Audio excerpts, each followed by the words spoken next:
आज आम्ही रस्त्याने नागरिक चाललो तर नागरिकांना आज रुमाल बांधून जावं लागत आहे। अशा परिस्थितीमध्ये आमची लहान मुलं किती धोक्यात आहे। आतापर्यंत आमची 5 माणसं हे हॉस्पिटलला नेलेली, याला जबाबदार कोण?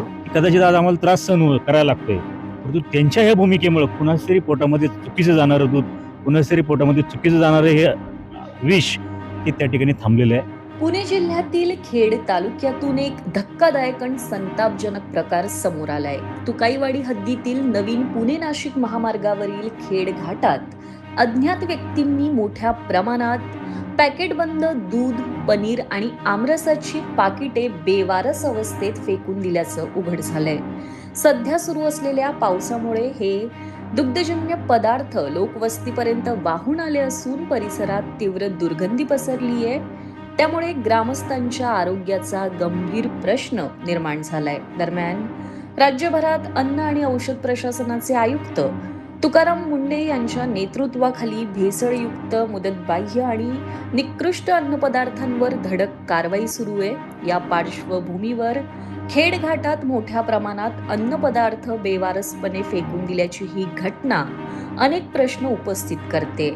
या प्रकरणी संबंधितांचा शोध घेऊन कठोर कारवाई करावी आणि परिसराची तातडीने स्वच्छता करावी अशी मागणी स्थानिक नागरिकांकडून केली जाते।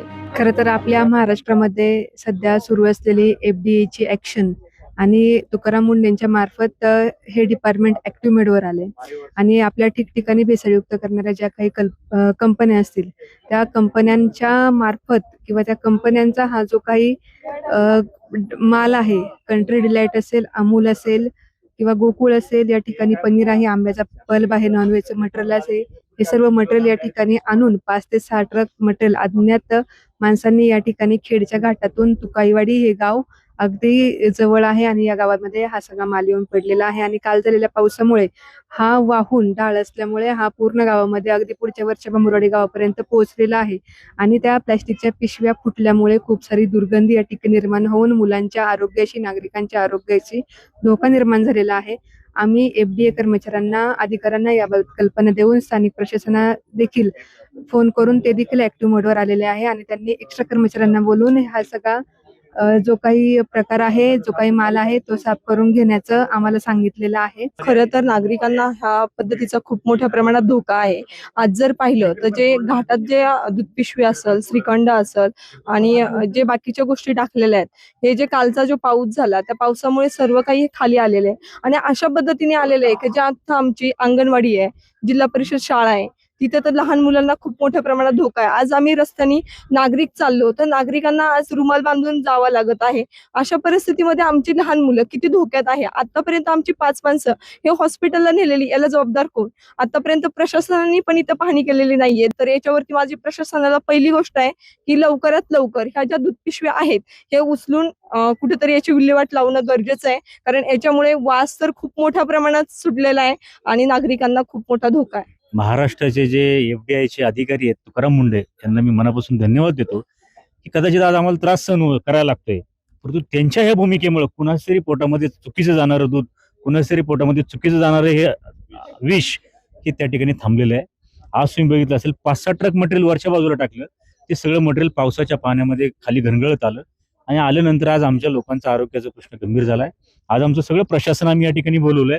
आम्ही दोघंही जिल्हा परिषद सदस्य 2 तासापासून इथे तब्बल बसलोय। सगळे अधिकारी, आरोग्य अधिकारी, पंचायत समिती, आता FBI चे देखील अधिकारी येतात। आमची त्यांना सूचना आहे की तात्काळपणाने हे सगळं नियोजन करा, कारण शेजारी अंगणवाडी आहे, जिल्हा परिषद शाळा आहे, प्यायला पाण्यातनं हा स्रोत आहे आणि हे करत असताना ज्यांनी हे मटेरियल टाकले यांच्यावरती कारवाई झाली पाहिजे। पोलीस प्रशासन देखील आलंय, त्यांच्यावरती कारवाई करून हे मटेरियल खरं का खोटं याची देखील लॅब टेस्टिंग करून, जर चुकीच्या 5-6 ब्रँडेड कंपन्या आहेत ते मटेरियल चुकीचं असेल तर त्याच्यावर कारवाई झाली पाहिजे। ह्या भूमिकेला आम्ही आग्रही आहे आणि लवकरच हे सगळं निर्जंतुकीकरण करून लोकांना दिलं जाईल यांचं काम आमचं प्रशासन त्या ठिकाणी करेल, असं या ठिकाणी मी विनंती करतो प्रशासनाला। अन्न आणि औषध प्रशासन आयुक्त तुकाराम मुंढे यांनी महाराष्ट्रभर धाडी घातल्यानंतर भेसळ करणाऱ्यांचे धाबे दणाणले असून खेड तालुक्यामध्ये खेड बायपास येथे काही भेसळ माफियांनी दुग्धजन्य पदार्थ फेकून दिल्यानंतर ते काल झालेल्या पावसाने वाहून खाली लोकवस्तीमध्ये गेले, त्यामुळे तिथे आरोग्याचा प्रश्न निर्माण झालेला आहे। डिजिटल प्रभासाठी मी कल्पेश भोई, खेड, पुणे।